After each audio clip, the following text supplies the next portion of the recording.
Constructor क्या होते हैं? कंस्ट्रक्टर क्या है?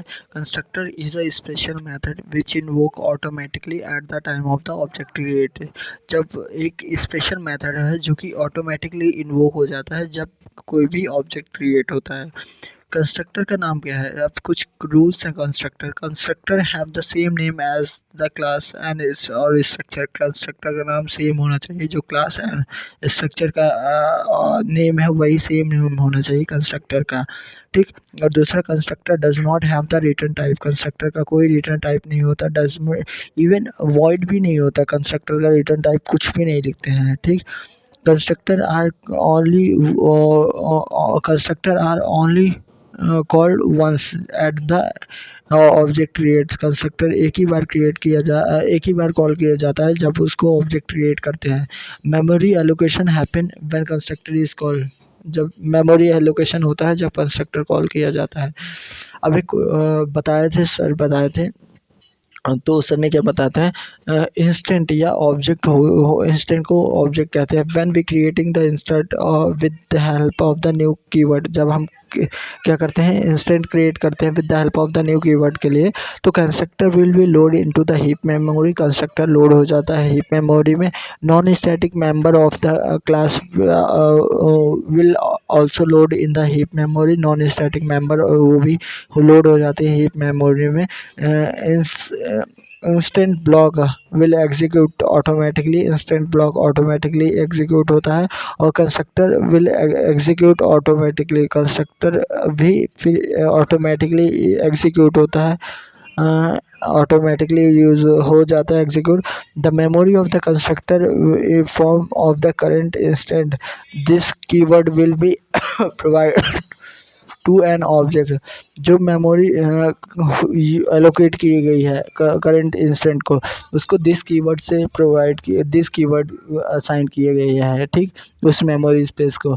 Now from this that object you can call non static member of the class.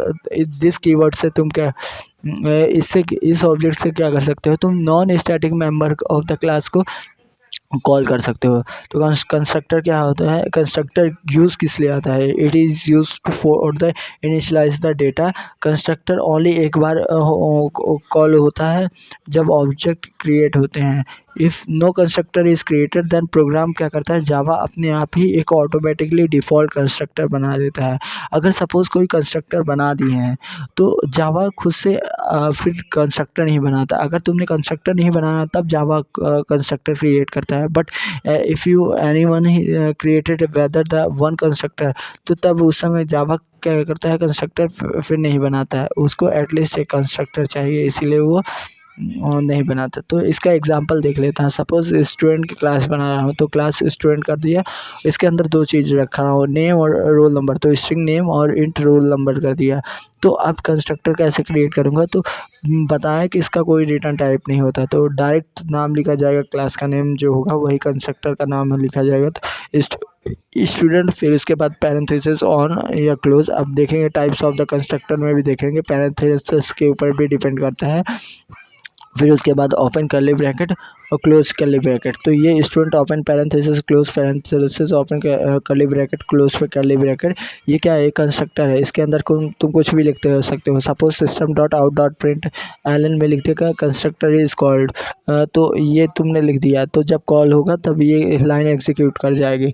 और तुमने एक ऑब्जेक्ट बनाया स्टूडेंट का, तो student S1 equal to new student, और फिर उसके बाद कंस्ट्रक्टर को कॉल कर दिया, कंस्ट्रक्टर को वो ओपन पैरेंथेसिस क्लोज पैरेंथेसिस कर दिया। तो इससे क्या हो जाएगा, इससे कंस्ट्रक्टर इज कॉल्ड, इस तरह से क्या आ जाएगा, प्रिंट आ जाएगा। तो ये हो गया कंस्ट्रक्टर क्रिएट कैसे करते हैं और कैसे एग्जीक्यूट करते हैं। और अगर तुमने एक कंस्ट्रक्टर क्रिएट कर दिया है तो फिर दोबारा कंस्ट्रक्टर नहीं बनेंगे। अब देखते हैं types of the constructor. Basically 3 types of the constructor होते हैं। कौन कौन से? नॉन पैरामीटराइज कंस्ट्रक्टर, जो अभी कंस्ट्रक्टर देखा वो नॉन पैरामीटराइज कंस्ट्रक्टर था। अब दूसरा होता है पैरामीटराइज कंस्ट्रक्टर। पैरामीटराइज कंस्ट्रक्टर, अगर उसमें पैरामीटर पास कर देते हैं तो पैरामीटराइज कंस्ट्रक्टर होता है। और कॉपी कंस्ट्रक्टर, कॉपी कंस्ट्रक्टर में अगर वही जो इस नाम से कंस्ट्रक्टर बन रहा है उसी क्लास के नाम से एक डेटा को पास कर दिया जाए तो उसे कह देते हैं कॉपी कंस्ट्रक्टर। तो देख लेते हैं। अगर एक क्लास में क्या एक ये भी प्रॉपर्टी है कि अगर एक क्लास में कंस्ट्रक्टर नहीं है तो जावा अपने आप बना देता है कंस्ट्रक्टर, बट इन क्लास एक से ज़्यादा कंस्ट्रक्टर ऑटोमेटिकली क्रिएट किए जा सकते हैं, मतलब कंस्ट्रक्टर ओवरलोडिंग इज़ पॉसिबल है। ठीक। और दूसरा कि अगर कोई कंस्ट्रक्टर नहीं है तो बनने का नहीं। तो ठीक ठीक। तो अभी जो स्टूडेंट वाला देखे तो स्टूडेंट में दो देखे, नेम और रोल नंबर नहीं, रोल नंबर ये दोनों पैरामीटर रहेंगे।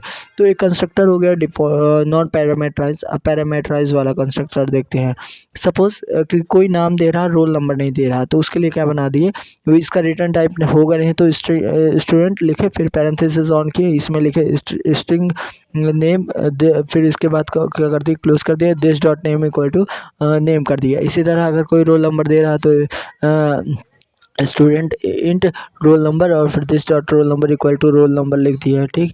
और फिर इसके बाद अगर दोनों चीज़ दे रहा तो student string name comma int roll number, तो this dot roll number equal to this dot roll number हो जाएगा और this dot name equal to name हो जाएगा। तो इस तरह से क्या हुआ, ये तीन देखेगा। क्या कर रहा हूँ, कंस्ट्रक्टर ओवरलोडिंग कर रहा हूँ कि इसके पैरामीटर को, इनपुट को बदल दे रहा हूँ, उसके हिसाब से चेंज कर दे रहा हूँ। अब एक चीज़ ये भी होता है कि ये जो सपोज़ कि मैंने एक डिफ़ॉल्ट कंस्ट्रक्टर बनाया जैसे स्टूडेंट वाला, उसके अंदर डिफ़ॉल्ट नहीं, नॉन पैरामीटराइज्ड कंस्ट्रक्टर बनाया और this dot student equal to क्या, this dot name equal to कर दिया शैलेंद्र, और this dot roll number equal to कर दिया 5। तो सपोज़ ऐसा कर दिया शैलेंद्र 5। तो इस जब हम डिफ़ॉल्ट का, इसका मतलब क्या हो जाएगा कि जब भी डिफ़ॉल्ट कंस्ट्रक्टर कॉल होगा, जब ऑब्जेक्ट बनाएंगे तो उसके डिफ़ॉल्ट वैल्यू क्या शैलेंद्र होगी और रोल नंबर भी क्या होगा, शैलेंद्र होगा। कैसे, सपोज़ एक ऑब्जेक्ट बनाया student S1 equal to new student, और इसको ओपन पैरेंथेसिस क्लोज पैरेंथेसिस कर दिया नॉन पैरामीटराइज्ड कंस्ट्रक्टर को, और तुम S1 डॉट नेम करोगे तो शैलेंद्र आएगा, और S1 डॉट रोल नंबर करोगे तो ये क्या आएगा, 5 आएगा। अगर वो डेटा प्राइवेटली मतलब डिफ़ॉल्ट है, प्राइवेट नहीं है, तब ये चीज़ें प्रिंट हो जाएगी। तो ये डिफ़ॉल्ट वैल्यू के लिए भी यूज़ होता है। और मोस्ट ऑफ द कंस्ट्रक्टर इसीलिए यूज़ होता है, ये काहे के लिए यूज़ होता है, इनिशियलाइजेशन ऑफ द ऑब्जेक्ट के लिए ही यूज़ होता है मोस्ट ऑफ द कंस्ट्रक्टर। ठीक, ये इसीलिए तो यूज़ होता है मोस्ट ऑफ द टाइम। अब third type of the constructor आता है कॉपी कंस्ट्रक्टर। कॉपी कंस्ट्रक्टर क्या होता है कि अगर एक ऑब्जेक्ट की वैल्यू दूसरे ऑब्जेक्ट में कॉपी करना है तो उस केस में आएगा कॉपी कंस्ट्रक्टर का यूज़ आएगा। सपोज़ जैसे स्टूडेंट था, तो स्टूडेंट के अंदर क्या था, स्टूडेंट नेम और स्टूडेंट नेम और दूसरा था क्या, रोल नंबर। अगर वही सेम डिटेल किसी और दूसरे स्टूडेंट के अंदर डालना है तब हम क्या करते हैं, कॉपी कंस्ट्रक्टर का कॉल करते हैं। तो कॉल करने के लिए तो क्या कर देंगे, न्यू स्टूडेंट क्रिएट करेंगे, student S2 equal to new student देंगे और पैरामीटर के अंदर डाल देंगे क्या, स्टूडेंट S1 को। तो ये हो जाएगा पैरामीटराइज, और कॉपी कंस्ट्रक्टर को कॉल चला जाएगा। तो अब कॉपी कंस्ट्रक्टर बनेगा कैसे स्टूडेंट के अंदर। अब कॉपी कंस्ट्रक्टर बनाएंगे कैसे, स्टूडेंट लिखेंगे क्योंकि इसका रिटर्न टाइप होता नहीं, स्टूडेंट लिखे, फिर उसके बाद पैरामीटर के अंदर क्या देंगे, वही जो बाहर लिखे हैं वही अंदर डेटा टाइप, क्लास का ही डेटा टाइप बना दिए हैं, मतलब self user defined data type student S1 कर दिए, और this dot name equal to S1 dot name कर दिया, this dot roll number equal to this S2 dot name कर दिए।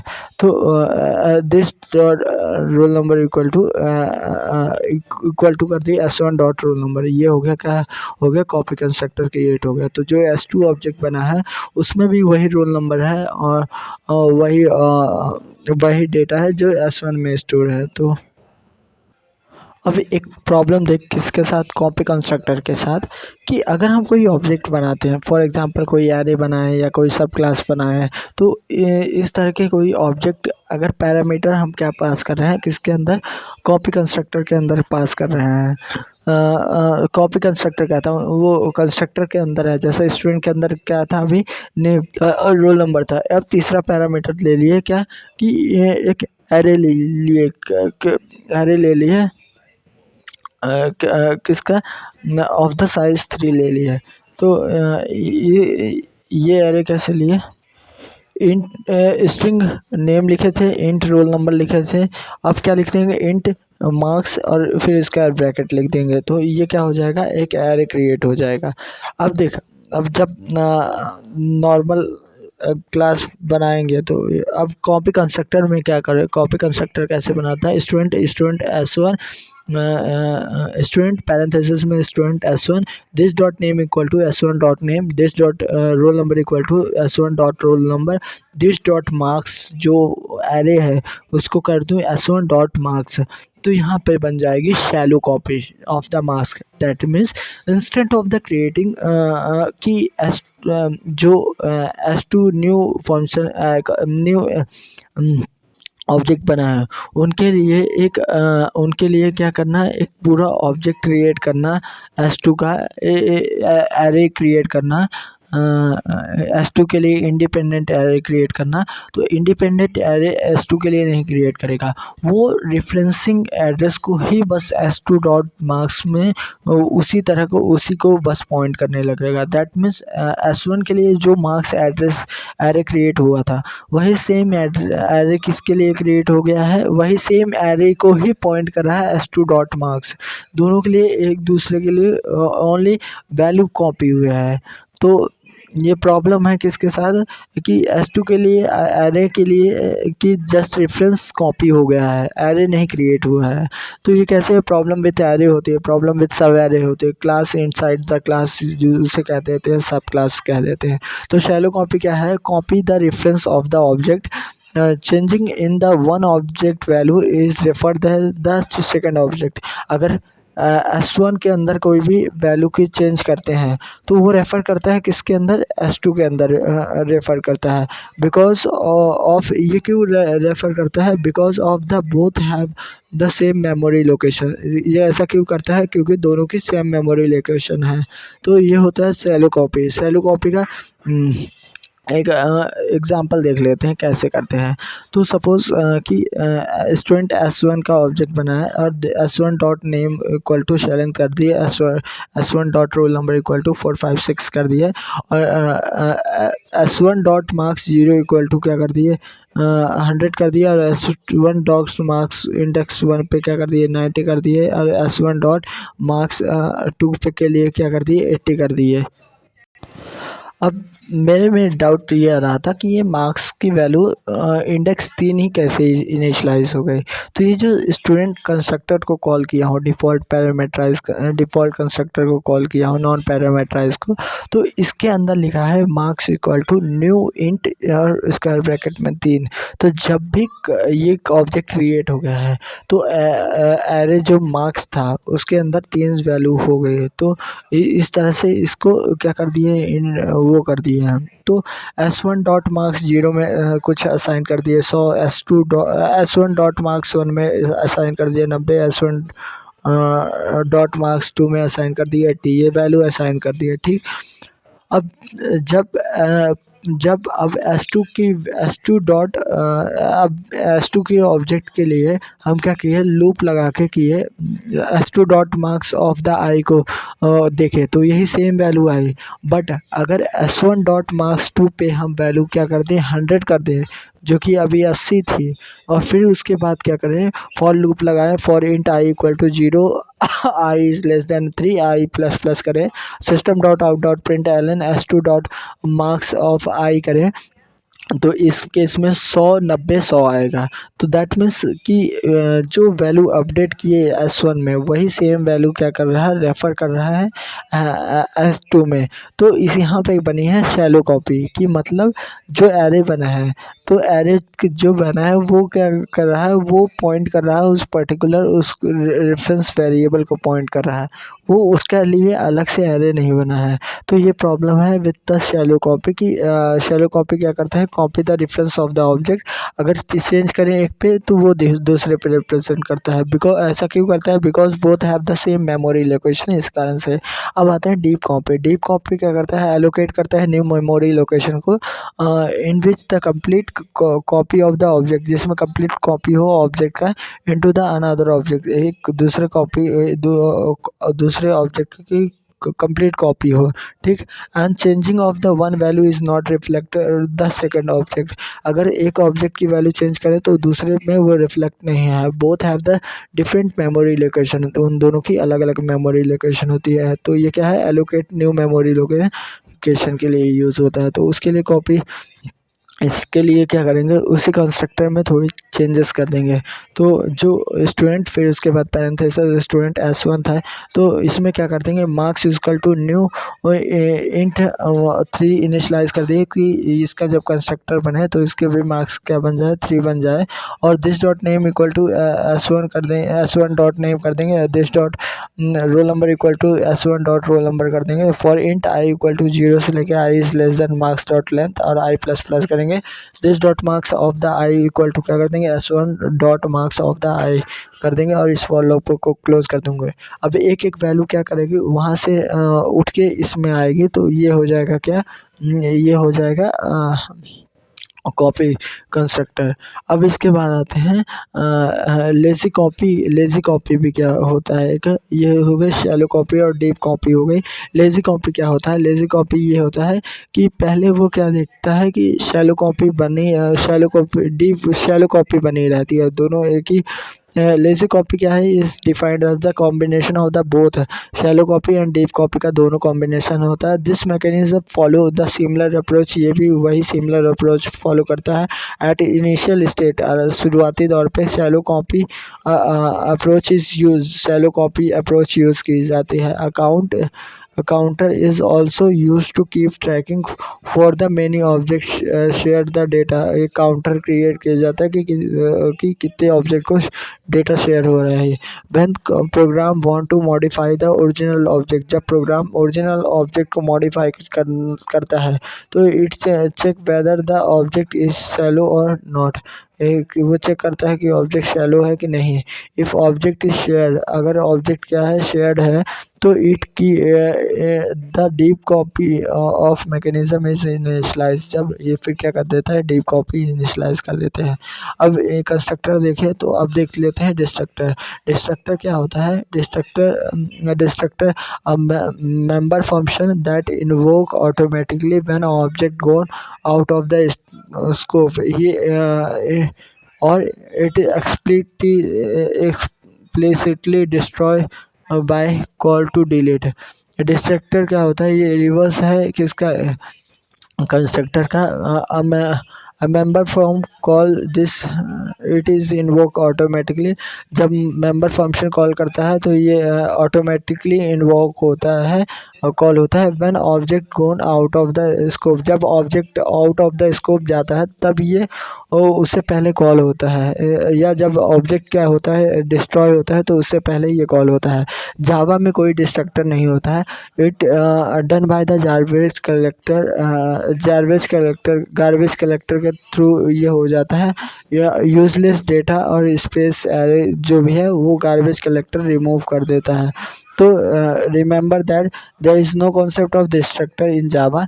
In place of the destructor in Java, provide the garbage collector that work the same as the destructor. Java की क्या करता है, destructor के तरह ही काम करता है। The garbage collector is a program thread that run on a JVM। ये एक प्रोग्राम है जो कि रन करता है JVM के through.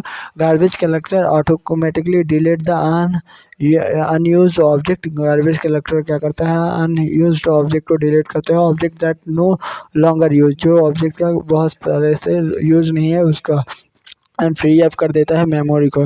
The program has no need to manage memory manually, और प्रोग्राम को मैनुअली मेमोरी मैनेज नहीं करना पड़ता हो। तो ये हो गया क्या, डिस्ट्रक्टर हो गया, ठीक।